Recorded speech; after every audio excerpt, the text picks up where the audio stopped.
Bonsoir à vous. Vous êtes sur ma chaîne Chronique d'une colère ordinaire et nous sommes le 30 avril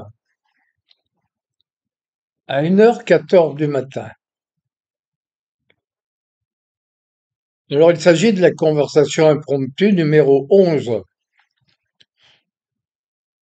Je voudrais d'abord vous dire que je viens de faire ma, der- ma dernière chanson là, que j'ai postée sur ma chaîne YouTube et sur Chromebunker aussi, qui s'intitule Confidence d'un normise. C'est une chanson imaginaire, hein. Le texte je l'ai imaginé comme étant la prise de conscience d'un vieux monsieur, un peu comme moi, mais pas tout à fait. C'est pas basé sur des choses vécues par moi-même. C'est basé sur des faits que j'ai connus autour de moi, dans mon entourage, auprès de certains amis qui ont vécu ces choses-là. Et que je relate. Donc, c'est un monsieur qui a perdu son épouse, vraisemblablement des effets secondaires de l'injection. Bon, ils ont été injectés de plusieurs doses de ce produit. Bon, puis voilà, donc il relate un peu son vécu et sa prise de conscience petit à petit du fait qu'il aurait été trompé et, et de son éveil à la vérité, en quelque sorte, voilà. Donc c'est une chanson, je répète, Confidence d'un normiste. Vous la trouvez sur ma chaîne ou sur Chromebunker. Ça, c'est une première chose. En deuxième chose, je voudrais parler un peu de la, de la situation, enfin de la réunion improvisée lors de la mort du pape François à Rome. Lorsqu'on a vu Zelensky et le président Trump se rapprocher, et puis d'un seul coup, arrivait Monsieur Macron, tout fier là, qui est venu pour s'imposer entre les deux personnes, mais qui brutalement a été arrêté par le président Trump, qui a posé la main sur lui et qui vraisemblablement lui aurait dit vous n'avez rien à faire ici ou tu n'as rien à faire ici. Euh, je va-t'en. Donc vraiment un camouflet, ce qu'il y a de pire quoi sur le plan politique pour la France quoi.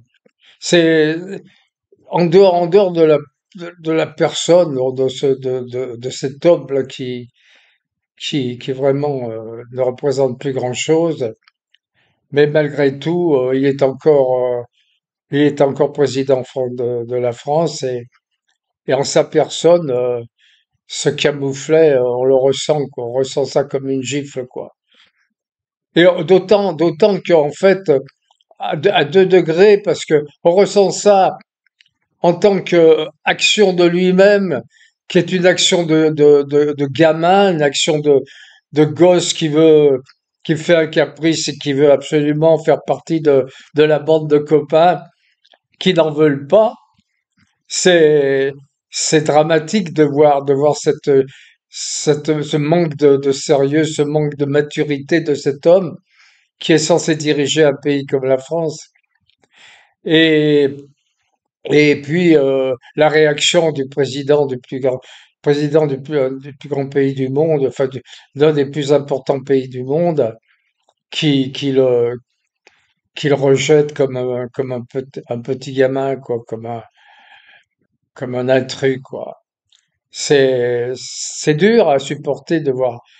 Quand on a connu la France avec De Gaulle et qu'on voit ça Vraiment, on en prend plein la figure, quoi. On est on est descendu à un degré de bassesse, un degré de, la France est tombée tellement bas que c'est inimaginable, quoi.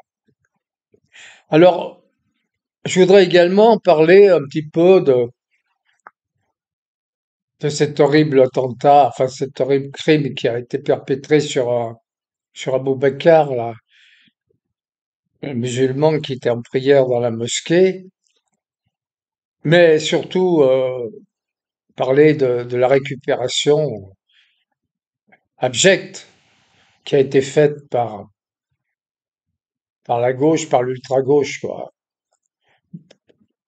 Même en supposant que celui qui l'a assassiné est agi par par haine des musulmans, par anti-islamisme, ce qu'on voudra, mais même si c'était vrai, ce qui n'est pas loin d'être prouvé, je crois que on est en train de prouver le contraire, mais même si c'était vrai, la réaction de l'ultra-gauche est abjecte, quoi. On n'a pas, si on est un homme véritable, un humaniste, une personne sensible et sensée, qui ne cherche, on ne cherche pas à envenimer ces choses-là. C'est un crime horrible, même s'il est fait par idéologie raciste ou anti-islamique. On essaye de calmer les choses, on n'envenime pas les choses. On n'essaye pas de mettre le feu à la société en braquant les communautés, une communauté contre une autre. On peut aussi remarquer que il y a beaucoup plus de gens, disons de blancs, chrétiens ou juifs ou d'autres religions que la religion musulmane qui ont été assassinés par des gens d'origine musulmane, justement. C'est pas pour ça qu'il faut qu'il faut monter ça en épingle. Et au contraire, il faut essayer de comprendre les choses, essayer de les calmer, essayer de ne pas les envenimer. Or, on se rend compte que d'un côté comme de l'autre, les partis essayent d'en profiter, de- d'avoir leurs intérêts politiques, quoi. Et c'est toujours la même chose, c'est déplorable. On n'arrive pas encore à comprendre que, au point où on en est en France, tout ça est dépassé et qu'il faudrait, au contraire, prendre conscience que seul l'intérêt du pays compte et qu'il faut s'unir au lieu de se désunir, s'unir au lieu de se braquer les uns contre les autres et transcender tous ces événements dramatiques là qui vont s'accroître de toute façon de plus en plus avec et bien évidemment l'augmentation d'une immigration massive, l'augmentation de gens qui sont chez nous de façon illégale, donc qui sont d'une culture différente, en plus qui sont qui vivent dans des circonstances, qui vivent dans des conditions très difficiles quelquefois, et de ce fait ont tendance à réagir violemment à se venger ou à se radicaliser, quoi.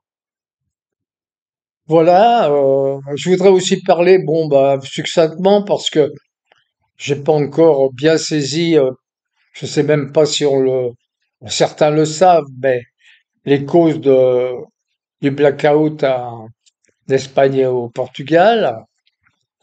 Bon, on a dit que comme c'était des pays qui étaient sortis de, du fameux accord sur l'électricité, de l'accord européen débile qu'on nous impose, eux s'en sont sortis et ce serait pour cela qu'il y aurait une attaque pour les plonger dans le noir et leur montrer, essayer de leur montrer ce qu'il en coûtait de sortir de l'é- de l'état de l'électricité européenne.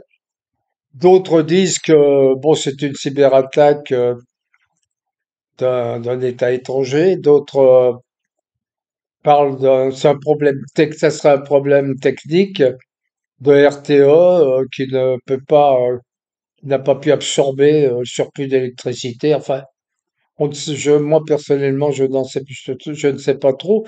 Moi, ce que je sais, c'est que soit il y a une incapacité technique et de plus en plus, ce qui est patent d'ailleurs, RTE et EDF sont de plus en plus dans une situation dramatique avec des manques de moyens.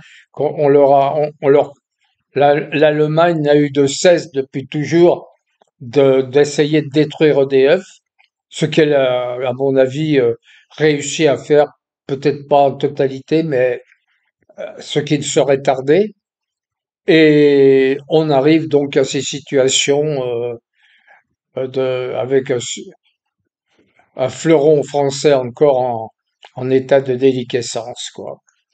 Donc voilà, mes quelques remarques de ce soir. Faut constater que bon, c'est de pire en pire. On sent que la situation s'aggrave de jour en jour. Les tensions montent de jour en jour. Alors, guerre civile, pas guerre civile. Beaucoup de gens essayent de l'attiser. Est-ce que on trouvera encore quand même des gens raisonnables chez les musulmans et chez les non-musulmans pour comprendre que c'est faire le jeu justement de ceux qui veulent détruire la France en quelque sorte et que ça ne mènerait à rien, mais bon, on verra. Je pense que, à mon avis, le mois de mai, là, le mois de mai va être crucial pour la France et il va se passer beaucoup de choses.